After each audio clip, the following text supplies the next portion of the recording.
함께 신앙 고백합니다.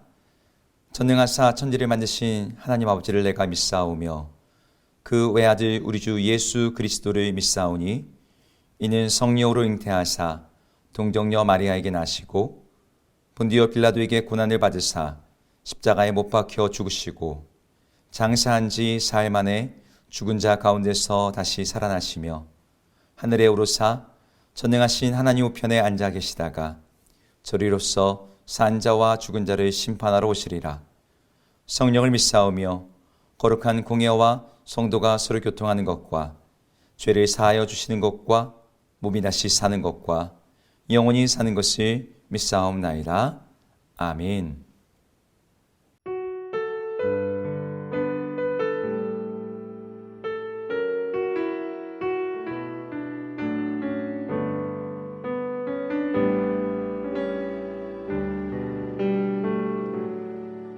오직 주의 사랑에 매여 내 영 기뻐 노래합니다. 이 소망의 언덕 기쁨의 땅에서 주께 사랑 드립니다. 오직 주의 임재 안에 갇혀 내 영 기뻐 찬양합니다. 이 소명의 언덕 거룩한 땅에서 주께 예배드립니다. 주께서 주신 모든 은혜 나는 말할 수 없네. 내 영혼 즐거이 주 따르렵니다. 주께 내 삶 드립니다.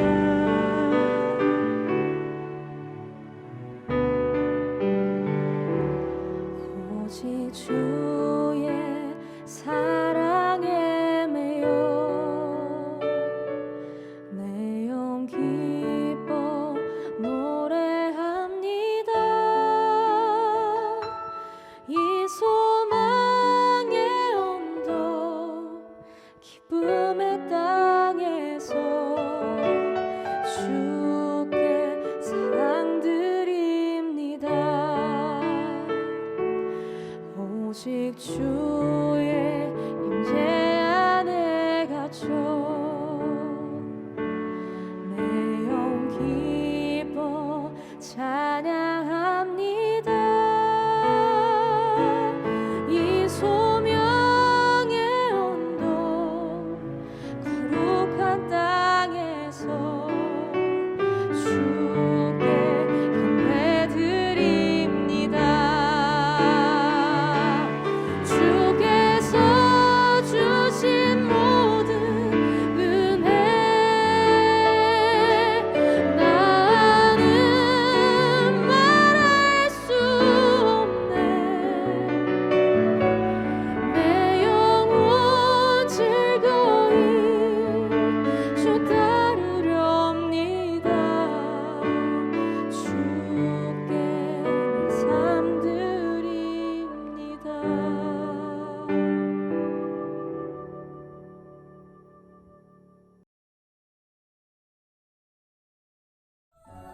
그리스도께서는 장래 좋은 일의 대제사장으로 오사 손으로 짓지 아니한 것 곧 이 창조에 속하지 아니한 더 크고 온전한 장막으로 말미암아 염소와 송아지의 피로 하지 아니하고 오직 자기의 피로 영원한 속죄를 이루사 단번에 성소에 들어가셨느니라.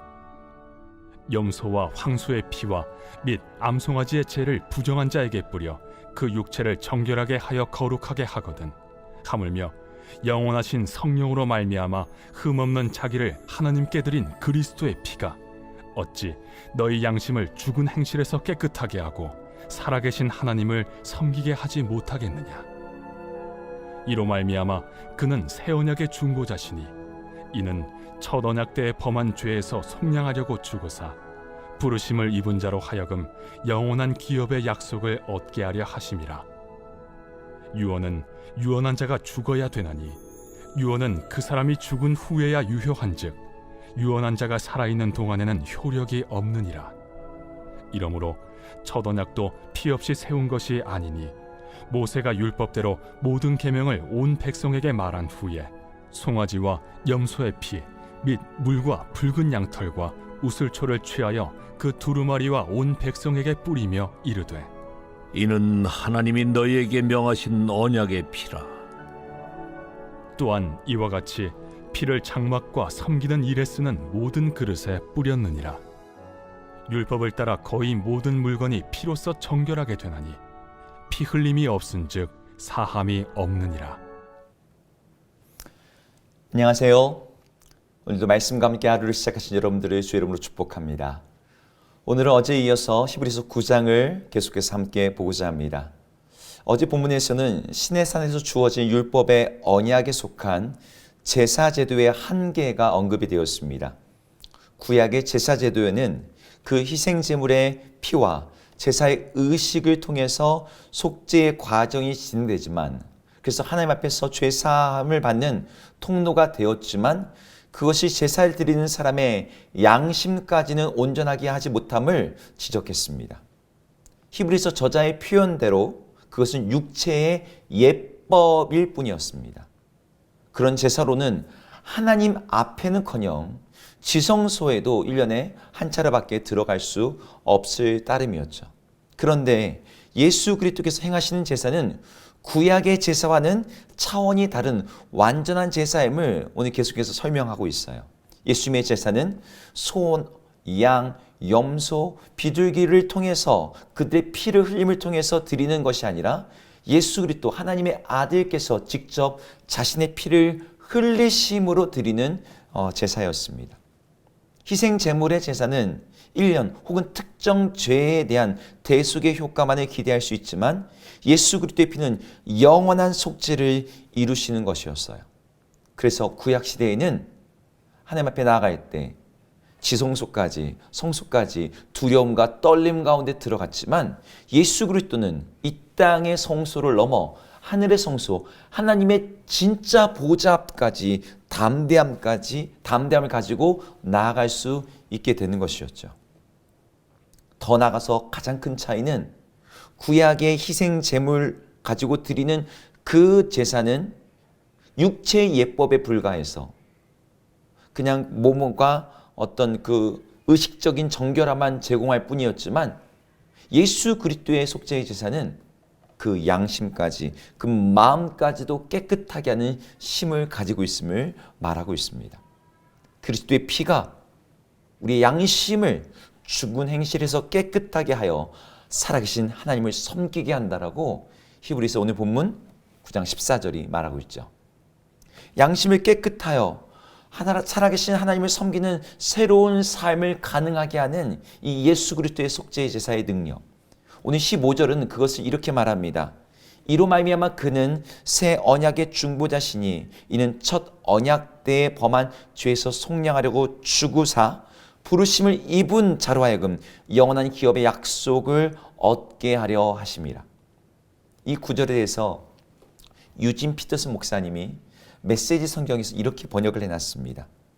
그리스도께서는 성경을 힘입어 자기 몸을 흠없는 제물로 드리심으로 스스로 훌륭해지려고 하는 이 부질없는 수고에서부터 우리를 자유케 하셨습니다. 그리하여 우리는 이제 전력을 다해 하나님을 위해 살 수 있게 되었습니다. 이 말이 뭐예요? 예수 그리스도의 희생자자는 우리를 다른 종류의 삶으로 이끈다는 거예요. 구약의 희생제사는 기껏해야 육체를 의식상 정결하게 할 뿐이지만 그래서 죄악된 본성과 병든 마음과 깨어지고 더러워진 양심을 변화시키고 회복시키고 깨끗하게 할 능력이 없지만 예수 그리스도의 희생, 십자가에서의 그 죽으신 그 희생제사는 종류가 완전히 달라서 우리로 하여금 완전히 다른 삶을 살게 한다는 것이죠. 그 삶이 어떤 삶입니까? 우리로 하여금 하나님을 위해 섬기는 삶, 하나님의 나라를 위한 삶, 전신과 전력으로서 하나님이 받으시는 삶을 살 수 있게 만든다는 것입니다. 제가 얼마 전에 어떤 뉴스 한 편을 보았습니다.